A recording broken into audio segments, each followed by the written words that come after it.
వక్ఫ్ ఆస్తుల దీనిపైన సవరణ బిల్లు పైన దేశమంతా కూడా మైనారిటీలు బయటకు వస్తూ ఉన్నారు. వాళ్ళతో పాటు ప్రజాతంత్రవాదులు, లౌకిక పార్టీలు అందరూ కూడా వస్తూ ఉన్నాయి. తర్వాత ఒకరి తర్వాత ఒకరు సుప్రీంకోర్టులో కూడా దీనిపైన విజ్జేశారు. సిపిఐ తరఫున సిపిఐ జాతీయ ప్రధాన కార్యదర్శి కామ్రేడ్ డి రాజా గారు కూడా ఇవాళ సుప్రీంకోర్టులో అఫిడవిట్ ఫైల్ చేయడం జరిగింది. మేము క్లియర్గా అడుగుతూ ఉన్నాం, ఎందుకంటే మీరు రాజ్యాంగంలోని ఆర్టికల్ 25, 26ని మీరు ఉల్లంఘిస్తూ ఉన్నారు.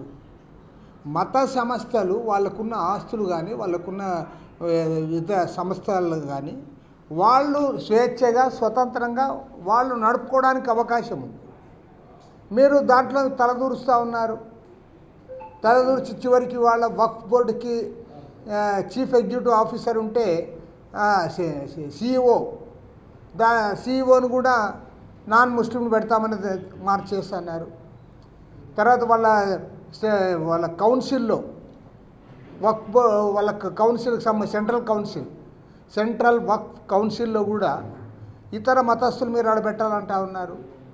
వక్ఫ్ బోర్డ్స్లో కూడా ఇతర మతస్థులు అందరూ పెట్టాలంటా ఉన్నారు. అంటే తీరా ఏమంటే ఇవాళ వక్ఫ్ స్వతంత్రంగా వ్యవహరించడాన్ని, వాళ్ళ ఆస్తులు వాళ్ళు సంరక్షణ చేసుకోవడానికి విరుద్ధంగా ఇతర మతస్థులను అందులో చేర్చి దాన్ని చేస్తూ ఉన్నారు. టీటీడీలో ఏదైనా వేరే చిన్న ఉద్యోగాలు ఉంటేనే వాడు వేరే మతస్థుడు అని చెప్తారు.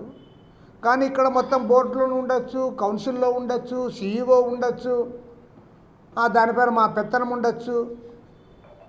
ఎందుకంటే కొంతమంది ఏమనుకుంటారంటే తెలియని తరమతి ఇదేదో ముస్లింలకు వ్యతిరేకంగా జరుగుతుందిలే, అందులో ఏదో ఫ్రాడ్ జరుగుతుందంట కాబట్టి కట్టడి చేస్తానని. నేను గ్యారంటీ చెప్తాను, ముస్లింలతో ఇది ఆగదు. ఎందుకంటే పార్లమెంట్లో వక్ఫ్ సవరణ బిల్లు పాస్ అయిన రోజే ఆర్ఎస్ఎస్ వాళ్ళ పత్రిక ఆర్గనైజర్లు వాళ్ళు ఒక ఆర్టికల్ రాశారు. అందులో ఏం రాశారంటే, క్యాథలిక్ చర్చ్ ఉంది, ఆ క్యాథలిక్ చర్చికి బ్రిటిష్ వారు ఈ దేశంలో అధికారంలో ఉన్నప్పుడు 7 కోట్ల హెక్టార్ల భూమిని వారికి లీజ్కి ఇచ్చారని చెప్పి ఒక పెద్ద ఆర్టికల్ రాశారు. అంటే నెక్స్ట్ వాళ్ళ టార్గెట్ ఏమంటే క్రిస్టియన్ ప్రాపర్టీస్, ఆ తర్వాత దేవాలయ భూములకు వస్తారు. మొత్తం మత సంస్థలన్నిటిపైన కూడా కేంద్రీకరించి దానిపైన వాళ్ళ మఠం భూములు, దేవాలయ భూములు, క్రిస్టియన్ ప్రాపర్టీసు, ముస్లిం ప్రాపర్టీసు అన్నిటిపైన కూడా వారి అజమాయిషీ తెచ్చుకోవడానికి వాళ్ళు తీవ్రంగా ప్రయత్నం చేస్తూ ఉన్నారు. దీన్ని దేశంలో ఉండే మెజారిటీ రాజకీయ పార్టీలు పార్లమెంట్లో వ్యతిరేకించినాయి. ఇవాళ సుప్రీంకోర్టులో కేసులు ఫైల్ చేస్తూ ఉన్నారు.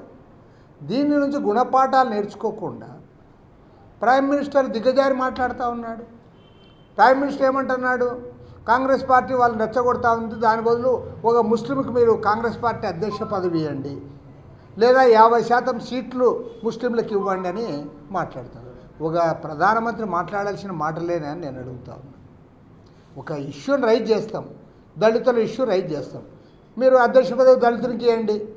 బీసీలు ఇష్యూ రైజ్ చేసి మీరు అధ్యక్ష పదవి బీసీలకు ఇవ్వండి. ఒక ప్రధానమంత్రి హోదాలో ఉన్న వ్యక్తి ఇంత దిగజారి మాట్లాడని గతంలో నేను ఏనాడు చూడలే. ఇంత దిగజారి ఏదంటే ఆ ఇష్యూ పైన చెప్పు, లేదా మీ ఆలోచన కరెక్ట్ కాదని చెప్పు. పోనీ మీరేమన్నా ఇచ్చారా? మీకు ఇవాళ ఇంతమంది మీ ఎంపీలు ఉన్నారు, ఒక్కరెవరైనా మీ దాంట్లో ఒక ముస్లిం ఎంపీ ఉన్నాడా? సెంట్రల్ క్యాబినెట్లో ఒక ముస్లింకి చోటు ఇచ్చారా? సిగ్గు లేకుండా ముస్లింలకు పదవి ఇవ్వండి అని మాట్లాడతావు.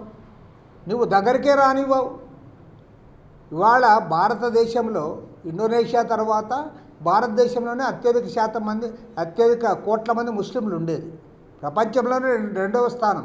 ఈవెన్ పాకిస్తాన్లో కంటే ఎక్కువ మంది ఉన్నారు ఇక్కడ ముస్లింలు. నువ్వు కనీసం సెంట్రల్ క్యాబినెట్లో ఒక ముస్లింకి చోటు ఇవ్వవు.